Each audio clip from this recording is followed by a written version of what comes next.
पश्चिम बंगाल में ममता बनर्जी को एक और बड़ा झटका लगा है। वन मंत्री राजीव बनर्जी ने पद से इस्तीफा दे दिया।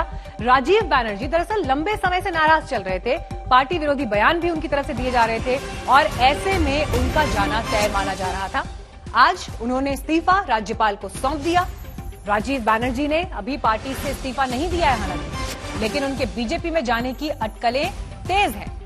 तो राजीव बनर्जी का जाना एक के बाद एक जो बड़े पद पर आसीन नेता हैं टीएमसी के, वो जिस तरह से ममता बनर्जी का साथ छोड़ रहे हैं, अभी बीजेपी से निपटने से भी बड़ी चुनौती ममता बनर्जी के लिए पार्टी के अंदर जो टकराव आ रहा है, जिस तरह से पार्टी के नेता छिटक रहे हैं और वो भी प्रभावशाली नेता, ये एक बड़ी चुनौती है। लेकिन इस्तीफा देने के बाद कैबिनेट से राजीव बनर्जी ने क्या कहा, सबसे पहले ये सुनिए। অত্যন্ত আহত করেছে, আমি নিজে অত্যন্ত বেদনাগ্রস্ত হয়েছি।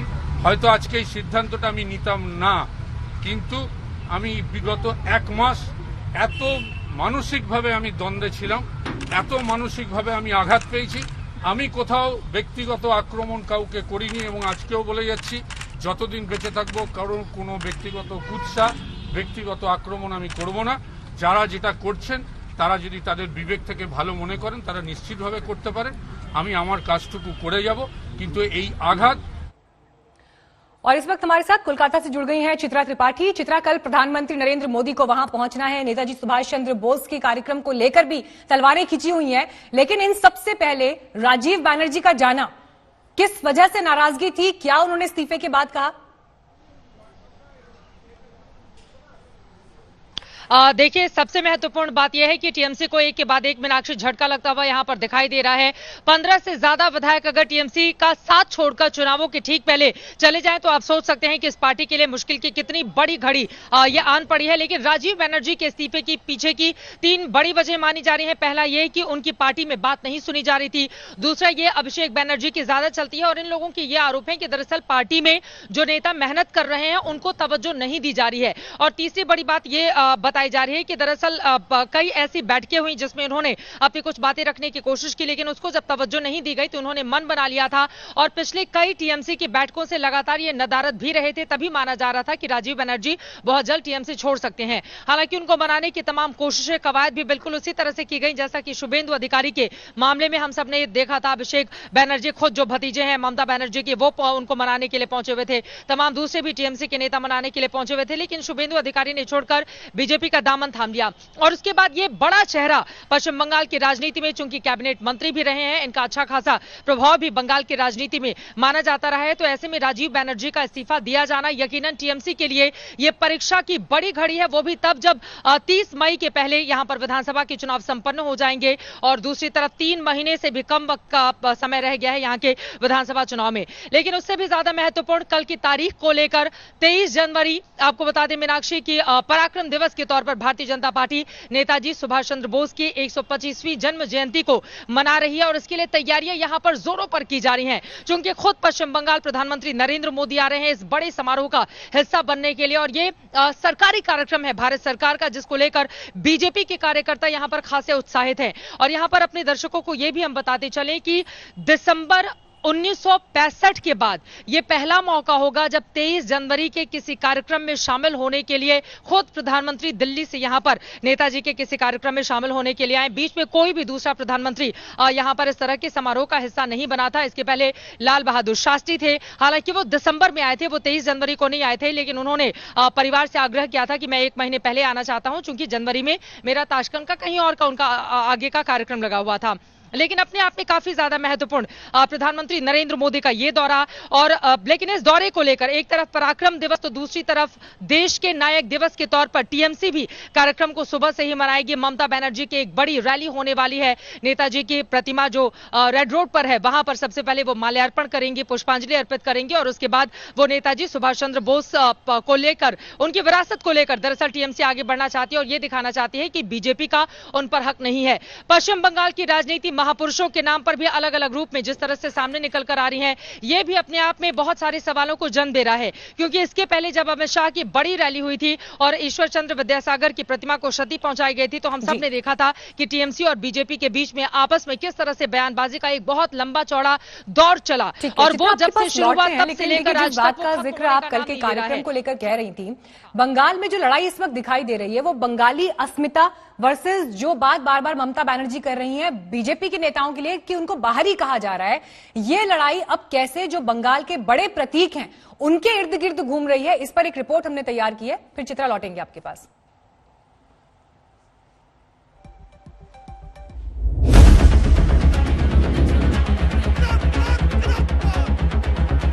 चुनाव के मुहाने पर खड़े बंगाल को महापुरुषों की याद आ रही है। याद आ रहा है स्वामी विवेकानंद का धार्मिक पुनरुत्थान। आज यहाँ आकर स्वामी जी के जन्म स्थान पर, उनके पुरखों के पूजा स्थान पर श्रद्धांजलि स्वामी जी को दी है और एक नई चेतना यहाँ से प्राप्त कर मैं जा रहा हूँ। याद आ रही है जंग आजादी के नायक खुदीराम बोस की शहादत। नमन हो रहा है गुरु रविन्द्रनाथ टैगोर के साहित्यिक सांस्कृतिक योगदान को। विश्व भारती में जाकर वो महामानव को श्रद्धांजलि देने का मुझे मौका मिला। तो नेताजी सुभाष चंद्र बोस की कुर्बानी की कहानी भी शिद्दत से सुनाई दे रही है। जी हाँ, बंगाल की चुनावी खाड़ी में जैसे ही ज्वार भाटों ने जोर पकड़ा, महापुरुषों के नाम पर नैया किनारे लगाने की कोशिशें शुरू हो गई। कुछ तस्वीरें तो आपने अभी अभी देखी हैं, कुछ नए अध्याय और खुल रहे हैं। अगला और सबसे ताजा अध्याय नेताजी सुभाष चंद्र बोस को अपना बना लेने का है। बीजेपी और टीएमसी के बीच कल एक नई होड़ आप देखेंगे। कल नेताजी का 125वां जन्मदिन है और कोलकाता में एक से बढ़कर एक आयोजन है। कल प्रधानमंत्री मोदी कोलकाता में होंगे। नेताजी से जुड़े कई कार्यक्रमों में मुख्य अतिथि होंगे। कल ममता बनर्जी कोलकाता की सड़कों पर होंगी। नेताजी के नाम पर अलग किस्म का सियासी प्रदर्शन होगा। केंद्र सरकार नेताजी के जन्मदिन यानी कि 23 जनवरी को पराक्रम दिवस के तौर पर मना रही है, तो ममता सरकार ने इस दिन को देशनायक दिवस के तौर पर मनाने का ऐलान किया है। एक पूरी सीरीज होने जा रही है नेताजी को अपना साबित करने की सियासत की। तो सबसे पहले हम आपको प्रधानमंत्री मोदी के कार्यक्रमों की डिटेल बता देते हैं। शाम 3:30 बजे नेशनल लाइब्रेरी में नेताजी पर इंटरनेशनल सेमिनार में संबोधन। शाम 4:30 बजे से 7 बजे तक विक्टोरिया मेमोरियल में लंबा कार्यक्रम होगा। नेताजी की जयंती पर भव्य सांस्कृतिक कार्यक्रम होंगे। प्रधानमंत्री नेताजी के पत्रों पर आधारित किताब का लोकार्पण भी करेंगे। आईएनए के सेनानियों और स्वतंत्रता सेनानियों का सम्मान होगा। प्रधानमंत्री मोदी का संबोधन भी होगा। 23 जनवरी को प्रधानमंत्री नरेंद्र मोदी यहाँ पर कोलकाता शहर पहुंचेंगे और वो यहाँ पर विक्टोरिया मेमोरियल में आकर यहाँ पर जो म्यूजियम बनाया गया है सुभाष चंद्र बोस की मेमोरी में, उस म्यूजियम का उद्घाटन करेंगे और यहाँ पर जो आए होंगे, जो दिग्गज आए होंगे उस ओकेजन पर, उनको भी संबोधित करेंगे। कार्यक्रम का न्योता तो ममता दीदी को भी भेजा गया है, लेकिन वो आएंगी इस पर सवाल है, क्योंकि ममता सरकार ने नेताजी की जयंती को शानदार बनाने की अपनी तैयारी कर रखी है। कल कोलकाता की सड़कों पर ममता सरकार जुलूस निकालेंगी। Shyam Bazar, Bhupendra Bose avenue, Jitendra Mohan avenue, Chittaranjan avenue, esplanade, Rani Rashmoni avenue से रेड फोर्ट तक 9 किलोमीटर लंबे जुलूस का नेतृत्व खुद ममता बनर्जी करेंगी। उत्तरी कोलकाता के श्याम बाजार में स्थित नेताजी का ये विशाल स्टैचू कोलकाता का एक लैंडमार्क माना जाता है और यही जगह से कल मुख्यमंत्री ममता बनर्जी नेताजी की 125वां जन्म जयंती का अनुष्ठान का सूचना करेंगी और यहां से एक पदयात्रा निकाली जाएगी जो दक्षिण कोलकाता में रेड रोड में नेताजी का और एक स्टैचू है, वहां तक ये पदयात्रा निकाला जाएगा। आप अंदाजा लगा सकते हैं कि कोलकाता का माहौल कल कैसा रहने वाला है। दोनों तरफ से तैयारियां भरपूर है। हालांकि नेताजी का परिवार इन आयोजनों से नाखुश है। will not find, you see, with due respects to all national icons, to all freedom fighters, you will not find another leader matching the charisma and, towering personality that Subhash Chandra Bose had. So today's political parties, with due respects to all of them, they are not in a position, they don't really have the stature to appropriate the legacy of Subhash Bose. इतिहास का सियासी इस्तेमाल होता रहा है, लेकिन बंगाल में ये लड़ाई कुछ ज्यादा ही तल्ख है, क्योंकि बंगाल के पास ऐसी विरासत है। इंद्रजीत कुंडू, कोलकाता, आज तक। बंगाल में मुसलमान वोट पर भी घमासान 7वें आसमान पर पहुंच चुका है। फुरफुरा के पीरजादा के चुनावी मैदान में उतरने के ऐलान से सारे समीकरण गडमड होते दिखाई दे रहे हैं। ममता बनर्जी की मुश्किलें बढ़ती दिख रही हैं, तो बीजेपी के लिए यह खबर अच्छी हो सकती है कि मुस्लिम वोटों का बंटवारा यानी ममता बनर्जी के लिए बड़ा खतरा। हमारा जो एजेंडा है, संविधान की गणतंत्र जो अधिकार है, वो अधिकार पिछड़ा हुआ आदमी के पास पहुंच देना, उसका जो अधिकार उसको मिला देना। देखिए, जो हमारा विरोध में आएंगे उसी के साथ हमारे गणतंत्र का चुनाव लड़ेगा। बस, शुक्रिया।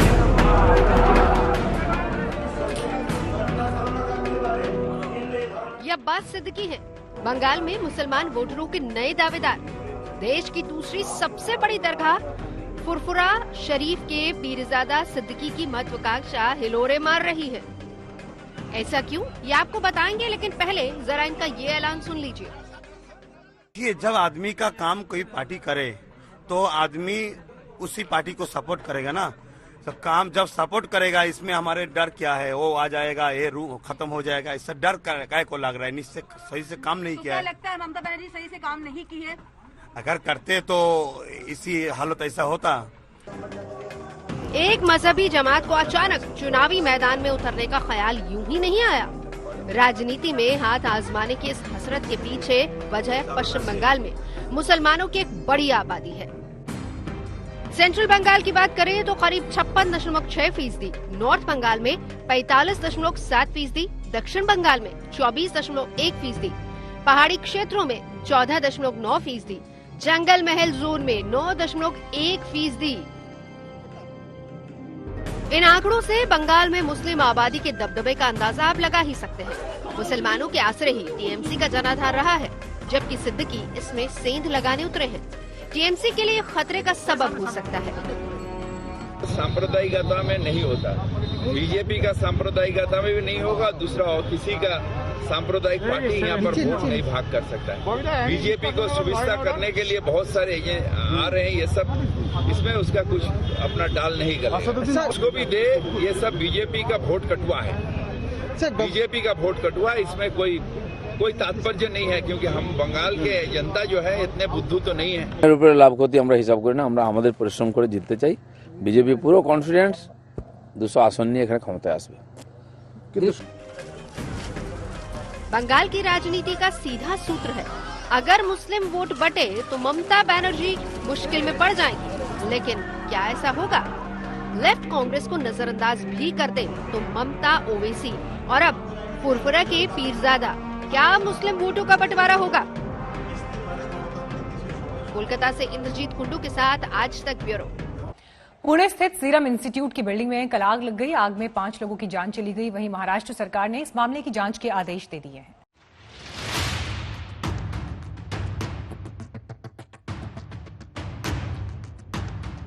आसमान से उठता ये धुआं उस सीरम इंस्टीट्यूट के प्लॉट में आग लगी है, जहां कोरोना की वैक्सीन कोविशील्ड तैयार की जा रही है। पुणे के सीरम इंस्टीट्यूट के प्लॉट की 5वीं मंजिल पर कल दोपहर अचानक धुआं उठने लगा और कुछ ही देर में आग ने 2 फ्लोर को अपनी चपेट में ले लिया। कोरोना वैक्सीन तैयार कर रही सीरम इंस्टीट्यूट के प्लॉट में लगी आग की खबर से हड़कंप मच गया और फौरन ही बिल्डिंग में फंसे लोगों को बचाने की कवायद शुरू हो गई। हालांकि आग पर पूरी तरह से काबू पा लिया गया है, लेकिन तब तक 5 लोगों की जान चली गई, जबकि 6 लोगों को बिल्डिंग से सुरक्षित बाहर निकाल लिया गया। लास्ट फ्लोर पे वो पूरा फ्लोर जो जलकर राख हुआ था, उसमें 5 बॉडी हमारे फायर ब्रिगेड के जवानों को यहाँ पे मिली और इसकी वजह से ये पूरी दुर्घटना में 5 लोगों की आज जाने गई है। सीरम इंस्टीट्यूट की जिस बिल्डिंग में आग लगी वहां कोरोना की वैक्सीन नहीं बन रही थी और इस नई बिल्डिंग का निर्माण कार्य चल रहा था। हादसे में जान गंवाने वाले लोग यहां निर्माण के लिए काम में लगे हुए थे और आग लगने के बाद वो इसमें फंस गए। सीरम इंस्टीट्यूट में आग की घटना की वजह अभी साफ नहीं हो पाई है। हालांकि महाराष्ट्र के सीएम उद्धव ठाकरे ने हादसे की जांच के आदेश दे दिए हैं। उद्धव आज पुणे पहुंच रहे हैं। सीरम इंस्टीट्यूट पुणे के नजदीक ये इंस्टीट्यूट है, वहाँ पर आग लगी थी और अभी जो खबर आई है उसके अनुसार वो जो आग लगी थी वो अभी काबू में आई है। कोविड वैक्सीन जहाँ बन रही थी वहाँ आग नहीं लगी थी, उसके बाजू में बीसीजी की वैक्सीन जहाँ बन रही थी या बना रहे थे वहाँ आग लगी थी। बताया जा रहा है कि कोरोना वैक्सीन का प्रोडक्शन बढ़ाने के लिए जल्द ही इस प्लांट में काम शुरू करने की तैयारी थी, लेकिन उससे पहले इस प्लांट को आग ने अपनी चपेट में ले लिया। पुणे से पंकज खेलकर के साथ आज तक ब्यूरो।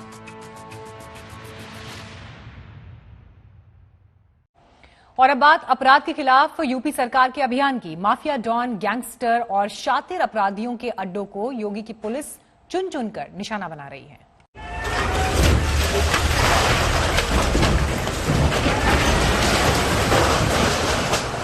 बड़े से बड़े माफिया डॉन के खिलाफ जारी ये उत्तर प्रदेश में कानून का भूकंप है।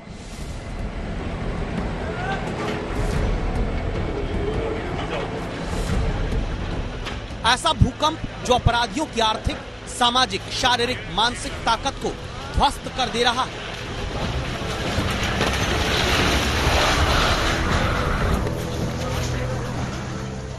ये धूल, ये गुबार उत्तर प्रदेश के मेरठ में माफिया डॉन बदन सिंह बद्दो की कोठी के जमींदोज होने के बाद उठा।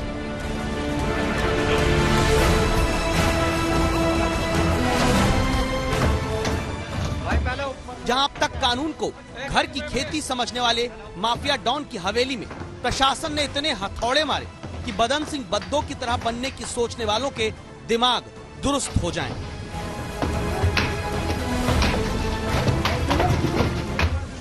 आगे बढ़े उससे पहले दो तस्वीरें देखिए। कैसी थी अपराधी की करोड़ों की अवैध कोठी और कैसे 2 घंटे में कानून के बुलडोजर से गिरा दी गई। और कौन था ये डॉन, जरा सुनिए एसएसपी साहब से।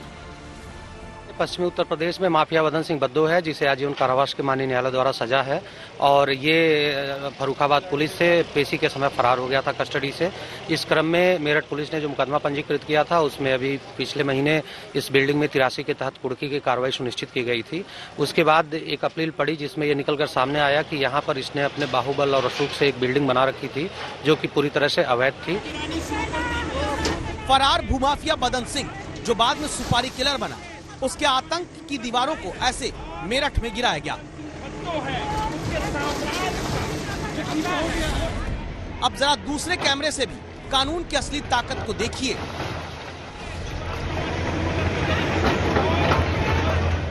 जो डॉन अपनी हवेली के बाहर दीवारों पर लिखवाता था कि बाहरी व्यक्तियों का आना मना है, उसकी गुंडाई के दम पर कमाई गई गैर कानूनी ताकत को पुलिस ने मोहल्ले में सबके सामने ढहाया।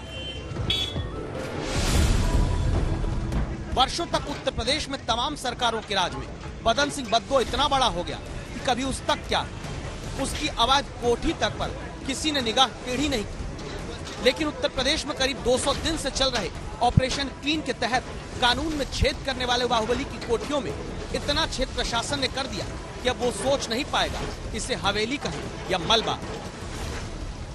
उस्मान चौधरी, मेरठ, आज तक। और आइए अब आपको दिखाते हैं वो तस्वीर जिसने पूरे देश को भावुक कर दिया। ये तस्वीर है ब्रिस्बेन टेस्ट के नायक मोहम्मद सिराज की।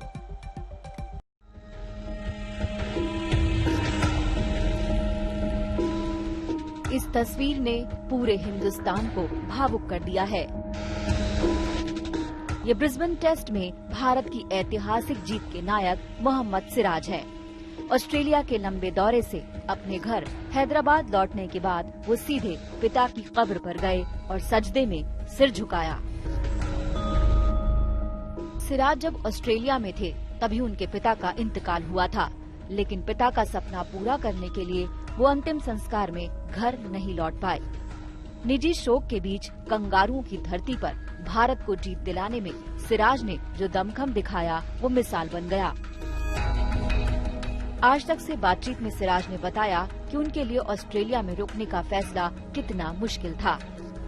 मेरे लिए तो बहुत ही डिफिकल्ट था, क्योंकि डैड का एक ड्रीम था कि मेरे बेटे का मैच पूरी दुनिया देखे और मेरा बेटा देश के लिए खेले और नाम कमाए।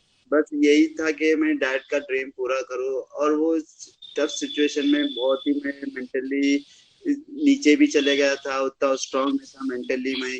और जैसे क्वारंटाइन था, कोई मेरे पास आ नहीं सकता था, बस जो भी है मेरे प्लेयर्स थे सपोर्ट, खाली मैसेज में सपोर्ट कर रहे थे। फिर मैं घर पे भी बात किया तो मॉम ने भी ये बोला था कि डैड का जो भी सपना है तो पूरा करके आ बेटा। सिराज जब घर लौटे तो माहौल काफी भावुक था। बेटे को देखते ही मां रो पड़ी। सिराज हौसला बंधाते रहे। मैं घर इंटरव्यू हुआ, मॉम रोने लग गई थी, बट मैं स्ट्रांग बन के उनको पॉजिटिव दिया। तो घर पे चिकन बिरयानी ऐसा कुछ नहीं था कि नहारी पाए खाए। बहुत दिन के बाद घर का खाना खाने को मिला, अच्छा लगा घर का खाना खाकर। ऑस्ट्रेलिया सीरीज के दौरान सिराज की पहली भावुक तस्वीर जब सामने आई, तब सिडनी टेस्ट में वो राष्ट्रगान के दौरान पिता की याद में रो पड़े थे। पिता का साया उठना किसी भी इंसान के लिए बेहद शोक और मुश्किल का पल होता है। ऐसे में निजी शोक को काबू कर राष्ट्रीय कर्तव्य को तवज्जो देकर सिराज ने बड़ी मिसाल कायम की है। हैदराबाद से आशीष पांडे और कोलकाता से बोरिया मजुमदार के साथ आज तक ब्यूरो। क्या नीतीश सरकार आलोचना से डरती है? क्या सरकार आलोचकों को डराना चाहती है? बिहार पुलिस ने दरअसल एक फरमान पर घमासान छिड़ गया है और इसीलिए ये सवाल भी उठ रहे हैं। विपक्ष का आरोप है कि सरकार विरोधियों को दबाना चाहती है, जबकि सत्ताधारी दल पूरी तरह फरमान के बचाव में है। दरअसल बिहार पुलिस के फरमान में सरकारी मंत्रियों, विधायकों और सरकारी अधिकारियों के खिलाफ सोशल मीडिया में किसी भी तरह की आपत्तिजनक और भ्रामक टिप्पणी पर कार्रवाई की बात की गई है।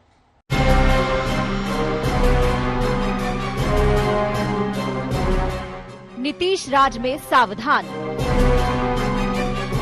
माननीयों को कुछ गलत कहा तो होगी सजा। सोशल मीडिया पर आलोचना को लगाम। बिहार पुलिस का चेतावनी वाला फरमान। तीखे सवालों पर भड़क जाने वाले बिहार के सीएम नीतीश कुमार क्या अब अपनी सरकार को आलोचना से ऊपर समझने लगे हैं? ये सवाल खड़ा हुआ है बिहार पुलिस की आर्थिक अपराध शाखा के एडीजी नैयर हसनैन खान की इस चिट्ठी से। नैयर हसनैन खान सभी विभाग के सचिवों को ये फरमान जारी कर चुके हैं कि अब सोशल मीडिया पर सरकारी पद अधिकारियों पर आपत्तिजनक टिप्पणी बर्दाश्त नहीं की जाएगी। बिहार पुलिस के इस सर्कुलर को जहां विपक्ष सोशल मीडिया पर अपने आलोचकों पर अंकुश लगाने वाला कदम बता रहा है, वहीं जेडीयू इसका बचाव कर रही है। नहीं समझ में आ रहा है कि नीतीश कुमार का नियंत्रण जो है अपने प्रशासन पर है या नहीं है, या नीतीश कुमार के सहमति से इस तरह का बयान या इस तरह का सर्कुलर जारी होता है, ये कहना मुश्किल है। लेकिन ये बहुत ही निंदनीय है और ये तानाशाही मिजाज का परिचायक है। लोकतंत्र में इस तरह की का सर्कुलर सरकारी पदाधिकारी के तरफ से ये निकलना जो है बिल्कुल आश्चर्यजनक है। साइबर अपराध की श्रेणी में आने वाले मामलों के लिए जो कदम उठाया गया है, निसंदेह ये स्वागत योग्य पहल है। जनप्रतिनिधियों और अधिकारियों के खिलाफ सोशल मीडिया और इंटरनेट का जिस तरह से दुरुपयोग हो रहा है, इस पर हमारी सरकार ने अगर कोई कदम उठाने का निर्णय लिया है तो इसकी सर्वत्र सराहना की जानी चाहिए। बिहार पुलिस के इस फरमान के खिलाफ आरजेडी नेता तेजस्वी यादव ने भी मोर्चा खोल दिया है। तेजस्वी ने ट्वीट कर नीतीश सरकार को ललकार लगाई। कहा 60 घोटालों के सृजनकर्ता नीतीश कुमार, भ्रष्टाचार के बीज पितामह, दुर्दांत अपराधियों के संरक्षक, अनैतिक और अवैध सरकार के कमजोर मुखिया। बिहार पुलिस शराब बेचती है, अपराधियों को बचाती है, निर्दोषों को फंसाती है। सीएम को चुनौती देता हूँ, अब करो इस आदेश के तहत मुझे गिरफ्तार। कहाँ ले जा रहे हैं बिहार को माननीय मुख्यमंत्री जी? क्या आपकी मंशा है लोकतंत्र में? क्या इस तरह के तौर तरीके चलेंगे कि आप गलती करते रहें, कोई सवाल ना पूछे जनप्रतिनिधियों से आपसे, और सवाल पूछे तो आप उसको मुकदमा करेंगे, जेल भेजवाएंगे? इस प्रकार के अहंकार और गुरूर से भरे फरमान जमींदोज कर दिए जाते हैं, ये स्मरण रहे। आइए अब आपको दिखाते हैं बिहार पुलिस के फरमान में क्या लिखा है। नैयर हसनैन खान की चिट्ठी में लिखा है, ऐसी सूचनाएं लगातार प्रकाश में आ रही हैं कि कतिपय व्यक्ति संगठनों द्वारा सोशल मीडिया, इंटरनेट के माध्यम से सरकार, माननीय मंत्रीगण, सांसद, विधायक एवं सरकारी पद अधिकारियों के संबंध में आपत्तिजनक, अभद्र एवं भ्रांतिपूर्ण टिप्पणियां की जाती हैं। ये विधि विरुद्ध एवं कानून के प्रतिकूल है तथा साइबर अपराध की श्रेणी में आता है। इस कृत्य के लिए ऐसे व्यक्तियों, समूहों के विरुद्ध विधि सम्मत कार्रवाई किया जाना समुचित प्रतीत होता है। अतः आप सबसे अनुरोध है कि उक्त प्रकृति के मामले संज्ञान में आने पर कृपया आर्थिक इकाई बिहार, पटना को विस्तृत सूचना के साथ अवगत कराने की कृपा की जाए, ताकि ऐसे मामले में आर्थिक अपराध इकाई द्वारा संज्ञान लेकर जांच उपरांत संबंधित व्यक्ति, समूहों के विरुद्ध विधि अनुकूल प्रभावी कार्रवाई की जाए। आपत्तिजनक, अभद्र, भ्रांतिपूर्ण, तकनीक तौर पर इस बात से कोई दिक्कत नहीं कि ऐसी टिप्पणी सोशल मीडिया में ठीक नहीं, लेकिन इसे परिभाषित कौन करेगा? क्या आलोचना पर अंकुश का औजार नहीं बनेगा? विपक्ष को तो इसी बात का शक है। पटना से उत्कर्ष सिंह और रोहित सिंह के साथ आज तक ब्यूरो। अपने फरमान से विवादों में आ गए हैं बिहार के एडीजीपी नैयर हसनैन खान। पूरे मामले पर आज तक ने उनसे एक्सक्लूसिव बातचीत की। एक खत जारी किया गया है जहां कहा गया है कि सोशल मीडिया पे जो भी लोग ऐसे कमेंट्स करते हैं जो कि सरकार के खिलाफ हो या फिर लोगों के खिलाफ हो, मंत्री के खिलाफ हो, उन पर कार्रवाई की जाएगी। अभद्र टिप्पणी अगर कोई करते हैं तो हमारे साथ नैयर हसनैन साहब हैं जो कि एडीजी हैं आर्थिक अपराध इकाई के। सर, आपने ये जो चिट्ठी जारी की है, इसके पीछे उद्देश्य क्या है? आप लोगों का क्यों जरूरत पड़ी इस तरीके की चिट्ठी जारी करने? देखिए, सबसे पहले तो मैं ये चीज स्पष्ट कर दूं कि इसमें किसी भी तरह का सोशल मीडिया में अगर उसका मिसयूज होता है और किसी भी व्यक्ति, चाहे वो सरकार के पदाधिकारी हो या माननीय सांसद, विधायक हो या और लोग भी हों, क्योंकि इधर पिछले कुछ महीनों में और दिनों में ऐसा देखा जा रहा था कि इस तरह की शिकायतें काफी ज्यादा आ रही हैं और सोशल मीडिया में आपत्तिजनक, भ्रामक और तथ्यहीन चीजें लोगों के अगेंस्ट, उनकी डिग्निटी से खिलवाड़ हो रहा था और इस तरह के मामले बहुत जगह किसी की प्रतिष्ठा हनन के लिए भी किए जाते हैं और अशांति भी फैलाई जाती है इन प्रयासों से। तो ये सारे मामले जिसमें सोशल मीडिया का मिसयूज होता है वो साइबर क्राइम की श्रेणी में आते हैं।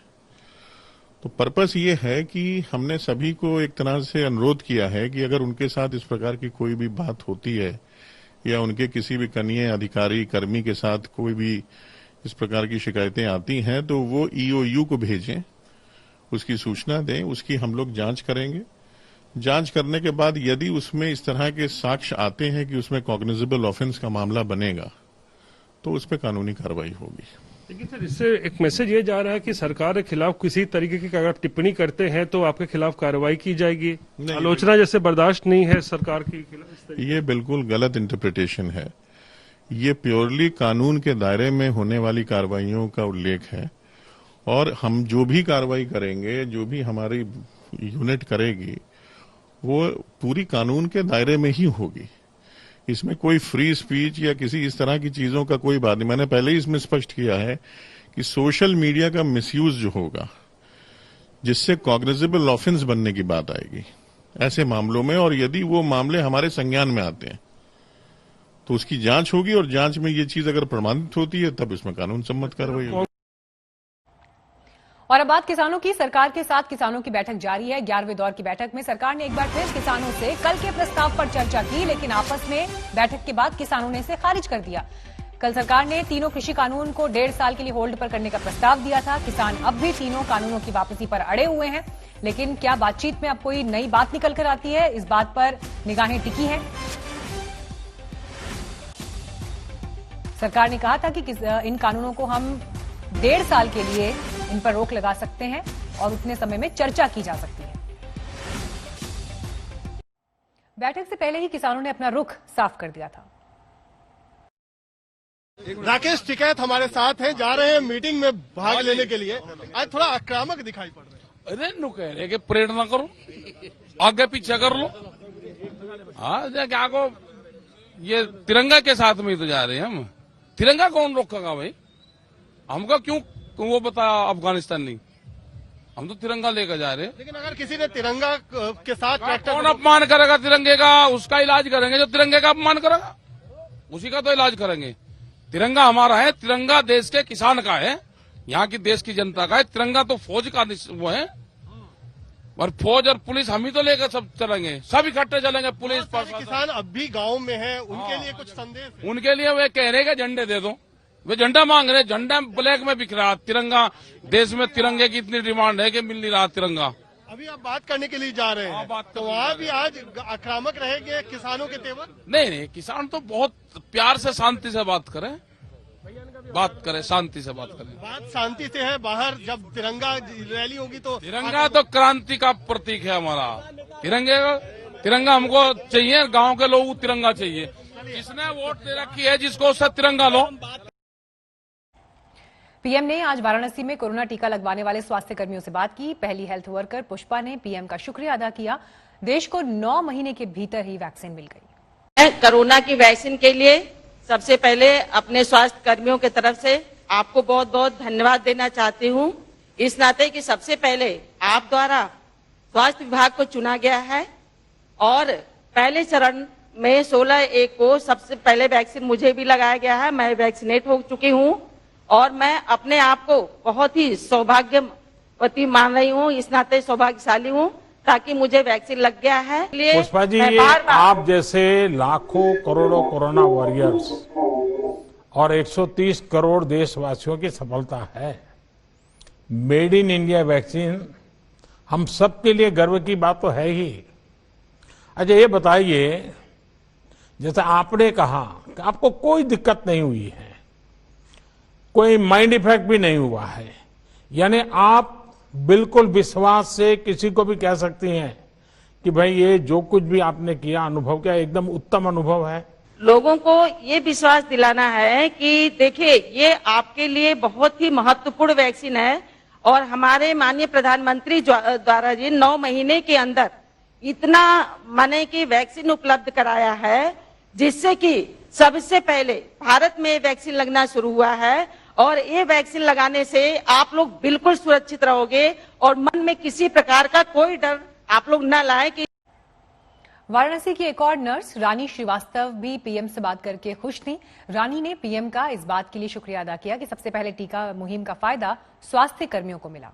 इस बात की बहुत खुशी है, मैं अपने आप को बहुत खुशकिस्मत समझ रही हूँ कि मुझे कोविड-19 जैसी भयानक बीमारी का वैक्सीन लगाने का अवसर मिल रहा है। इसके लिए मैं अपने आप को बहुत ही खुशकिस्मत समझती हूँ। तो लोग भी तो आपको आशीर्वाद देते होंगे?